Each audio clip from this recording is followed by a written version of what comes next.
Today.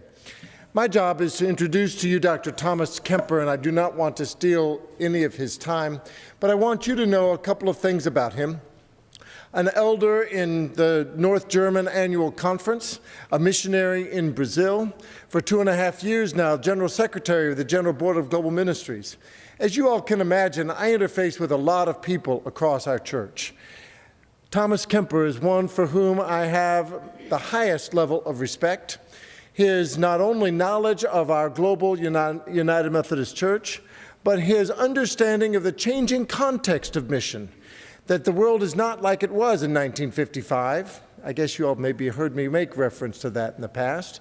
He understands it's the 21st century, and yet his commitment to mission, his commitment to our Wesleyan DNA, he is exactly the kind of leader that we have, and I am privileged to count him as a friend and welcoming him.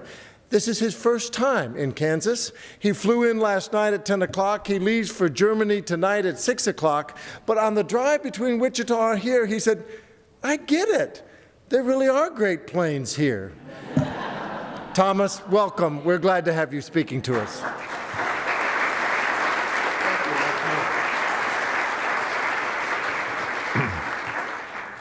Yeah, you get really nervous when Bishop introduces you like this and you have to live up to what he has said.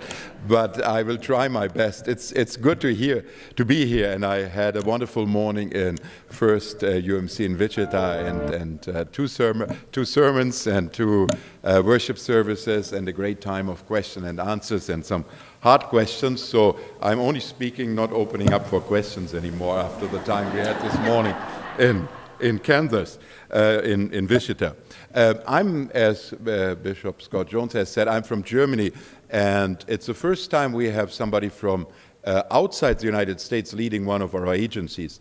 And I understand this as a mandate to try to be leading our church and our global ministry and our mission agency to become more and more really an expression of the global nature of our church.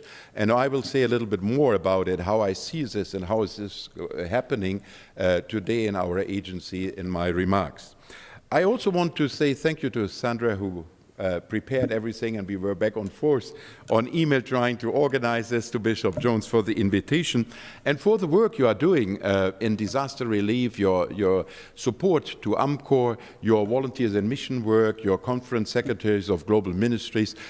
You are a very mission-minded conference. And I understand that Chapatse, this Shona word from Zimbabwe, means that we work together for the benefit of all. So this is a nice and great work of what we want to do, to connect the church in mission. So we are a church really doing God's work and connecting into God's mission in this world. So congratulations to what you are doing.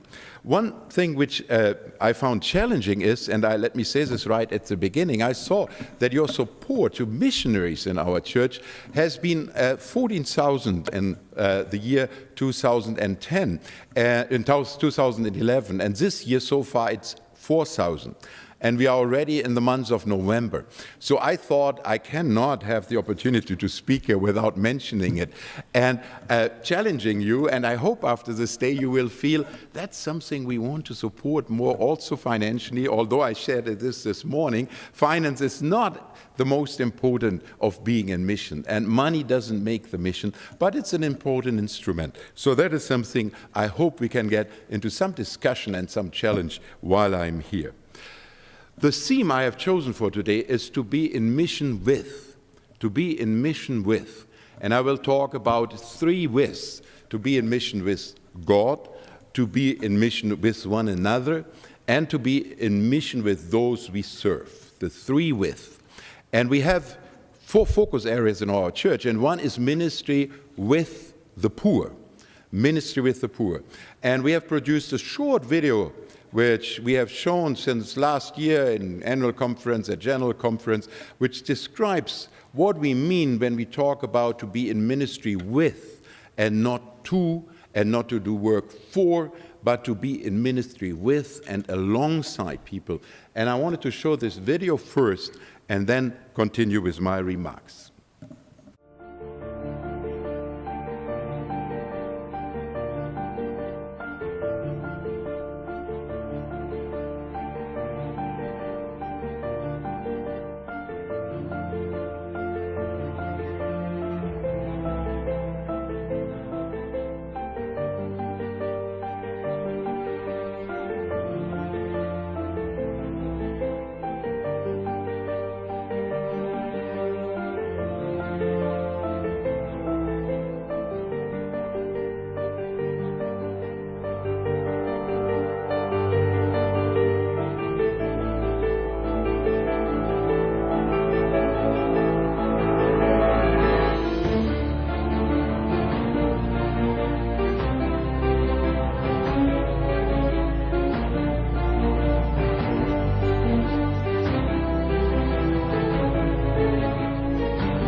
to be in ministry with.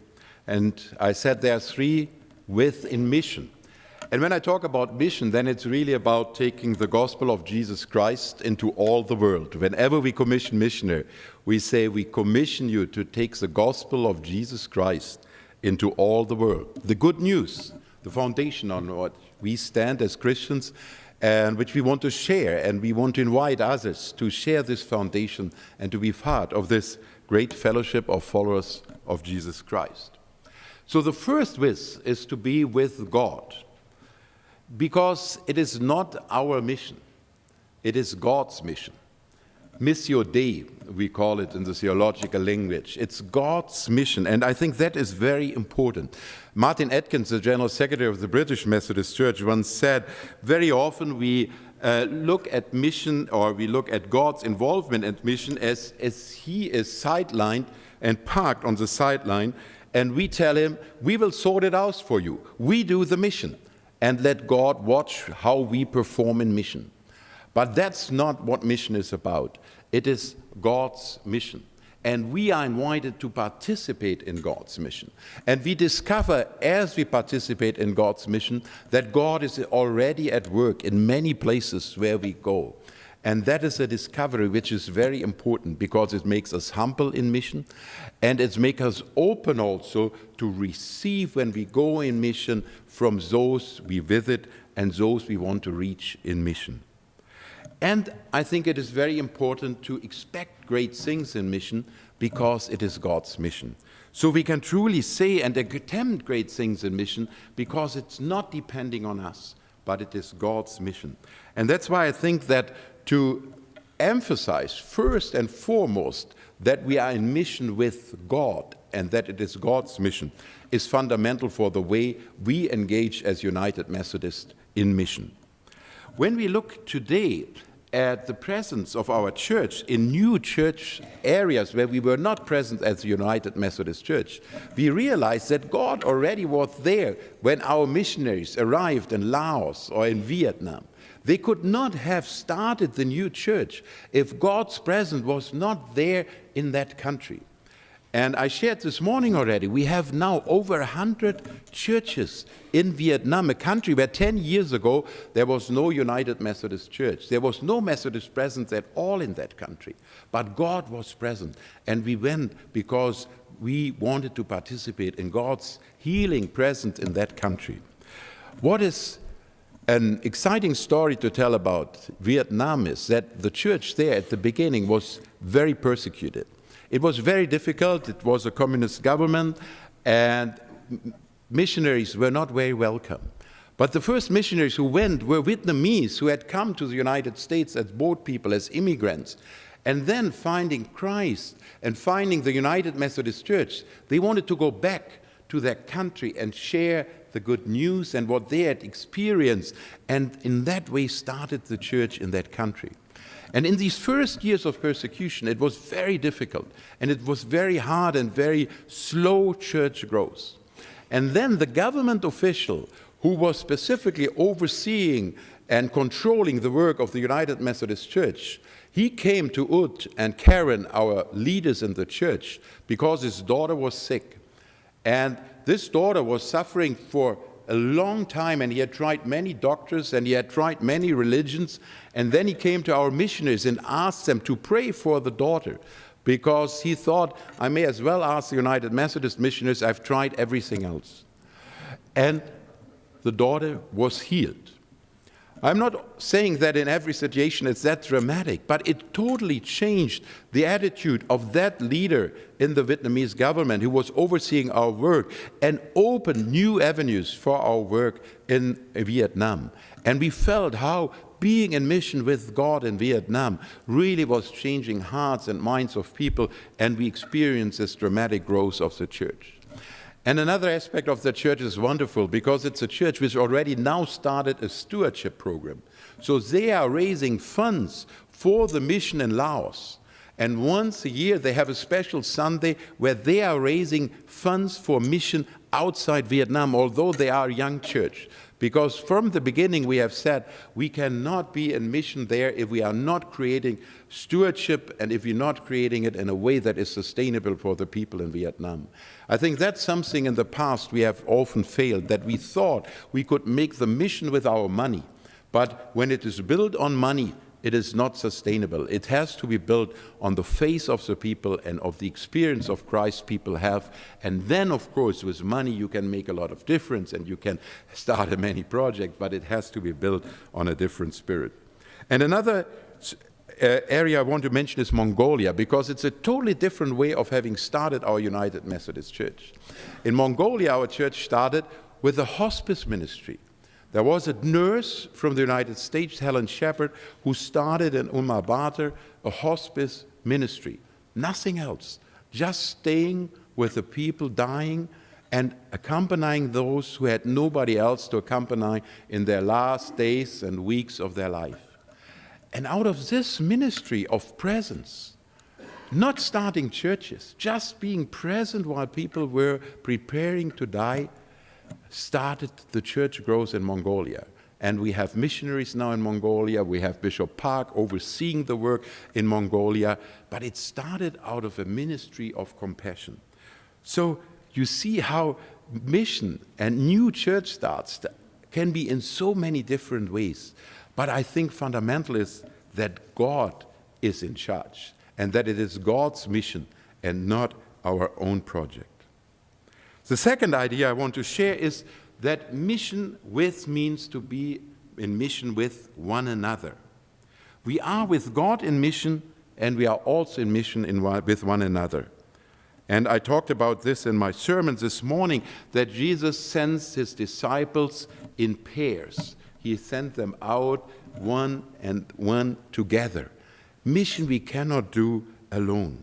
And the disciples being sent out together tells us something about the importance of not having individual projects separated from our connection, but trying really to connect in mission and be in mission with our churches here in the United States, across the conferences, across our different parts of the country, but also with our partners around the world. When you look today, we have really missionaries and mission from everywhere to everywhere. It is no longer that we are just sending missionaries, but we here in the United States, if I may say we as a German here, we also need to receive missionaries. We have a missionary in Oklahoma who is from China because there are Chinese students in the postgraduate studies at Oklahoma University, and this student originally came there and encountered Christ coming here really wanting to go home with a PhD. And then approached us and said, can I be a missionary to Chinese students here in the United States? So she is a missionary from China to students here in the United States. Or we have a missionary from Brazil now working with our Hispanic Latino community in Switzerland, in Geneva. And what better than to have somebody from Brazil going there to work with Hispanics and Latinos in Geneva in our United Methodist Church. Or we have a wonderful program where missionaries from Brazil, from the theologians, go to our Portuguese-speaking United Methodist churches in Angola, in Mozambique, to help them in their theological education. They already speak the language, they already have theological literature in the language, and they share it and they teach it, and the professors from there go to Brazil to be trained and to get further education. All this shows that it is no longer mission just here from the United States, but it's from everywhere to everywhere. We try to practice this also in our headquarters in New York. We had a small research, and we have staff now from 27 different countries in New York, from 27 different countries and 24 US states. Our staff speak 38 different languages, and just this year have traveled to 63 different countries. This is sometimes not easy because we work together. We have the normal work problems you have when 200 people work together and have to follow certain discipline and rules. And then you have these different cultures together. But we have learned that if we bring people together from these areas who have the background, the language, the culture, this enhances our mission in a way we could never have if we had just one culture in this place where we work together. So the latest person who joined us is Mande Muyombe from the Congo. He is a Congolese minister of our Congolese Methodist Church who is now working in our office in New York. But we also say we don't need people just come and work in New York. Our latest staff for Latin America is based in Buenos Aires. We have a Europe staff in Estonia, and we have just opened an office in the Middle East and between Bethlehem and Jerusalem, and hope before the end of the year to open one in Hong Kong. This is how the mission has really changed from being from the north, from the US, from Europe, to everywhere and from everywhere. And that's also the reality of Christianity, which is no longer just centered here in this part of the world, but rather, especially in Europe, the numbers are going down while Christianity is growing in Latin America and especially also in Africa. At the General Conference, we commissioned missionaries, 40 missionaries, and they came out of 11 different countries. 11 different countries. And what was wonderful, we had, for instance, one missionary from the Congo who is going to Kenya, and his father was a delegate to General Conference. And he was there as a delegate, and he was part of the commissioning service. And you could see the tears in his eyes of this father who said, I would never have imagined that we in the Congo, and my son even, would send missionaries. But that's the reality, that we send missionaries from everywhere to everywhere. And at the Central Conference this summer in Kolwezi, we commissioned 3 young adults from the Congo going as young adult missionaries to the Philippines and to Liberia. And the excitement in the conference, because this was always the idea, missionaries, these are white guys going to hot countries. I mean, to put it very simple, that was the image many people still had. And the excitement in the conference to say, we can commission missionaries. We pray for them, we support them, and we are also sending. This is a boom in the understanding of being a world church, which I felt was very exciting and is really a new moment in mission.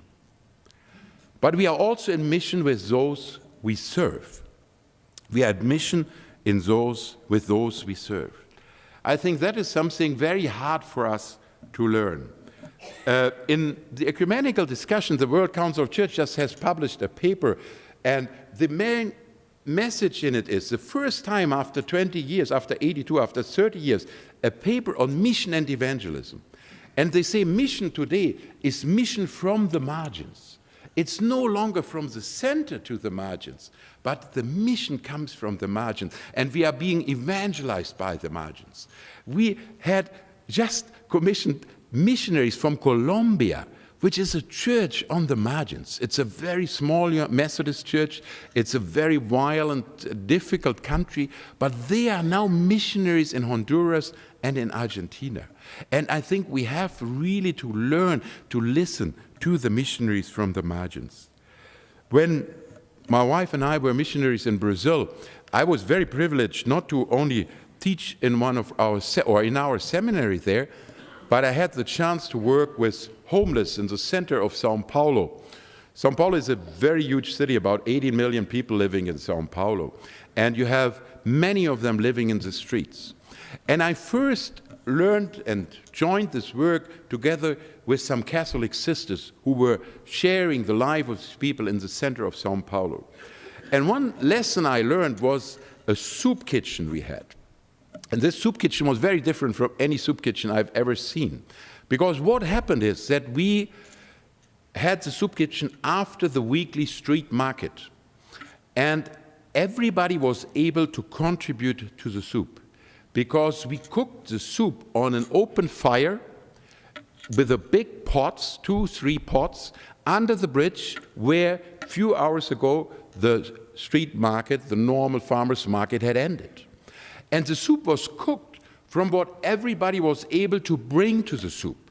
And the homeless were much better than I to go to a shopkeeper there and say, can we have the head of the fish? You won't sell it anyway. People want the fillet, so give us the fish so we have one pot with a fish soup.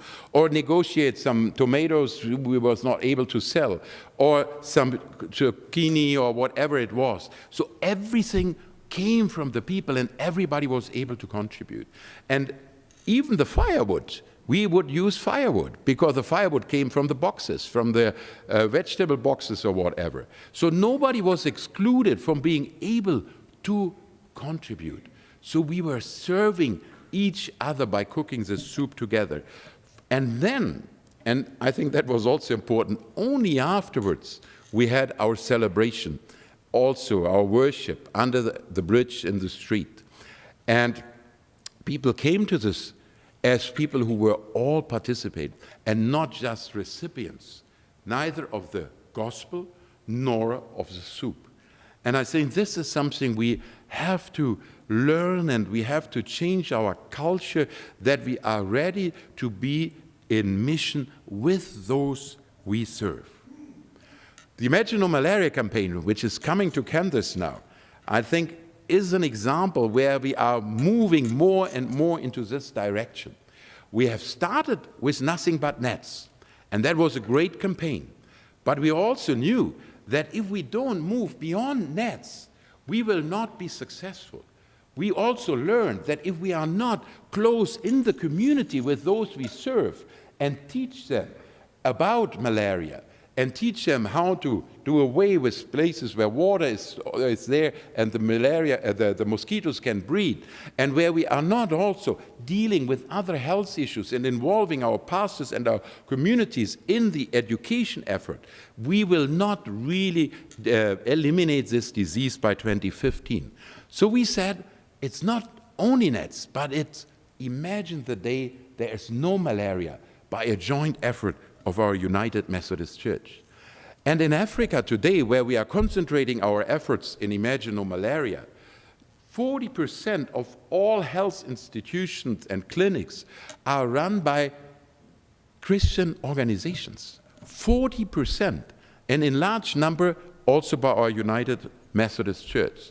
So when we joined Imagine No Malaria and this campaign, we said we also have to say something to the world, that if you don't work with the churches who are present, which are present right there where there's no road, and Bishop Jones has traveled a lot to places where there's no road, but still there's a church and there's a pastor, and we jointly have to make a difference.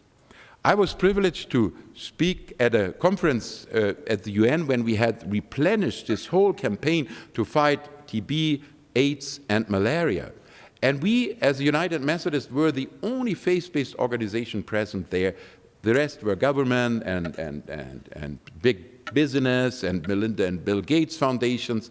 And I clearly said that you have to be aware that you have to take the religious presence and the Christian presence into account if you want to make a difference. So Imagine No Malaria is about eradicating malaria, but it's also about being in mission. It is about evangelizing. It is about being the Church of Jesus Christ in these places. When we had the big malaria net distribution in Sierra Leone last year, Bishop Yambasu later said that afterwards 15 villages called the bishop and said, can we also have a church in this place? We not only want the nets, and we don't only want the malaria teaching, we also want a church in this place. And they have started new communities. And we didn't go there and distribute nets in order to start churches. But if we are really the people of the United Methodist Church, we understand that we have to have a holistic ministry. So our Imagine No Malaria is as much about evangelism as it is about justice and as it is about concretely helping people in eradicating this killer disease. So I think these were my initial remarks. I don't know, what's the time? 4:15. I have a few minutes left, or is it this, my time is over? My time is over, okay. So let me say, we want to be with you.